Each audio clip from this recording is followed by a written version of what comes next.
بسم اللہ الرحمن الرحیم۔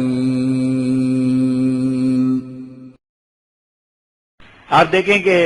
اللہ تعالیٰ نے دعوت جہاد کو یہ ہمارے زمانے میں اور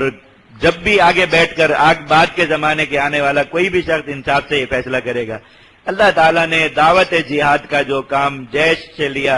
اس کی صدیوں میں آپ کو مثال نہیں ملے گی کہ لوگوں کو کس طریقے سے جہاد سمجھایا۔ الحمدللہ اپنے زمانے کی صرف بات نہیں کر رہا، پیچھے بھی صدیوں تک چلے جائیں، آپ کو کہیں بھی یہ چیز نہیں ملے گی۔ قرآن مجید کی آیات جہاد کو اس طریقے سے امت کے سامنے کھول کے رکھ دینا۔ ہمیں درس نظامی پڑھتے ہوئے تین بار قرآن مجید کا ترجمہ پڑھ جاتے ہیں، تفسیر پڑھ جاتے ہیں۔ کسی کو پتا تھا کہ قرآن مجید میں جہاد کی اتنی آیات ہے؟ کبھی اس چیز کا احساس بھی قریب سے نہیں گزرتا تھا۔ اتنا بڑا ایک مجموعہ اللہ رب العزت نے جیش کے ذریعے امت کو ہمیشہ ہمیشہ کے لیے دے دی۔ پھر آپ نے جیش سے پہلے کا زمانہ، آپ میں سے جو لوگ پرانے جہاد میں دیکھا ہوگا، مجاہدین اس وقت بھی بیچارے آ کے تقریریں کرتے تھے مسجدوں میں، دعوت دیتے تھے، تو کیا ہوتا تھا؟ بس دو چار جذباتی قسم کی باتیں، کچھ رونا پیٹنا، کچھ وہ جو وقتی طور پہ تھوڑا سا ایک ابال سا ہوتا تھا، اور پھر بندہ وہ مسجد سے بیان سن کے تھوڑا سا ابلتا ہوا جا رہا، کوئی بزرگ مل گئے، انہوں نے کہا بھائی جہاد کا یہ مطلب ہی نہیں ہوتا یار، وہ بندہ ایسے ہی آپ کو بھڑکا کے چلا گیا، وہ بندہ فوراً ٹھنڈا ہو کے پھس کر کے ساری گرمی اڑ جاتی ہے اس کی، جیسے آپ گرم توے پہ پانی ڈالتے نا، زور سے پھس کی آواز آتی ہے، بالکل ایسے ہی سارا جذبہ جہاد ٹھنڈا کر کے ایک بزرگ گزرتے ہوئے اپنے گھر چلے جاتے، ساری تقریر کا وہ ختم۔ وہ بیچاروں کو پوری دعوت جہاد 2-3 آیات ٹوٹل قرآن مجید کی، اور نبی کریم صلی اللہ علیہ وسلم کی کل کوئی 1 درجن احادیث ہوں گی، بس جو اچھے علماء کو جو جہاد کی دعوت دینے والے تھے یہی یاد تھی، بس وہی سنائی، تو لوگوں کے پاس لوٹے ڈالنے کے لیے بہت کچھ تھا۔ اللہ تعالیٰ نے یہ قرآن مجید سے جو دعوت جہاد کا اتنا اسلوب دے دیا۔ میں آپ کو ایک واقعہ سناؤں، آپ حیران ہوں گے۔ میں ایک دفعہ پنڈی سے ڈسکا جا رہا تھا جمعہ پڑھانے کے لیے، جی ٹی روڈ سے، راستے میں ایک جگہ پیٹرول پمپ پہ ہم نماز پڑھنے کے لیے رکے، وہ جماعت کا مطلب وقت گزر چکا تھا، وہ لوگ پڑھ چکے تو اپنی جماعت کی ہم نے جاتے، تو میں نماز پڑھا رہا تھا،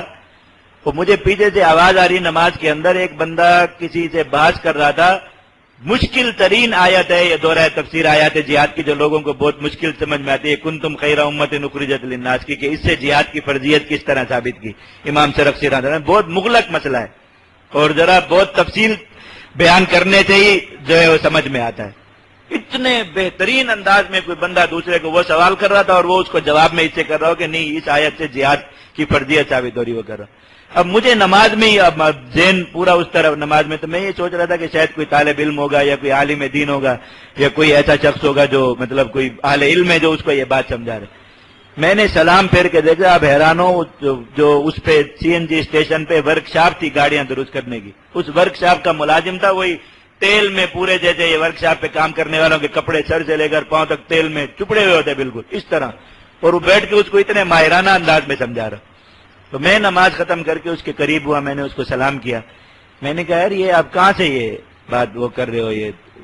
تو اتنی جو آپ یہ تفسیر بیان کر رہے ہیں آپ نے کہاں پڑھی؟ تو اس نے بتایا کہ گجرانوالا میں ایک مولانا نے دورہ تفسیر پڑھایا تھا، آیت جہاد کا، جیش والے، ان سے میں نے پڑھی۔ میں کہا دیکھو اللہ تعالیٰ نے یہ دعوت جہاد میں ایسے آدمی کو اتنا مسلح کر دیا، مشکل ترین آیت جو علماء کو جس سے جہاد بہت مشکل سے سمجھ میں آتا ہے، اور جب سمجھ میں آتا ہے تو سب شرمندہ ہوتے، تو وہ بیٹھ کے اتنے ماہرانہ انداز میں اس کو سمجھا رہا، اور پلمبر بیچارہ اس کا ہو گیا۔ اللہ تعالیٰ نے یہ جو اب لوگ ڈرتے ہیں یہ بات کرتے ہوئے کہ جہاد کا معنی یہ نہیں ہوتا، ادھر ادھر دیکھتے ہیں کہ جیسی رومال نظر آ رہا ہو مجلس میں، ویسے ہی کوئی بندہ پہن کے بیٹھا ہو، کوئی بندہ بھی یہ پوری گارنٹی کے ساتھ کہتا ہوں اس مجلس میں یہ بات نہیں کہے گا کہ جہاد کا معنی قتال نہیں ہوتا، جہاں کوئی ایک بندہ ایسا رومال پہن کے بیٹھا ہوا ہوگا، پورے مجمع میں بھی اگر دور سے نظر آ جائے گا تو یہ بات نہیں کریں گے۔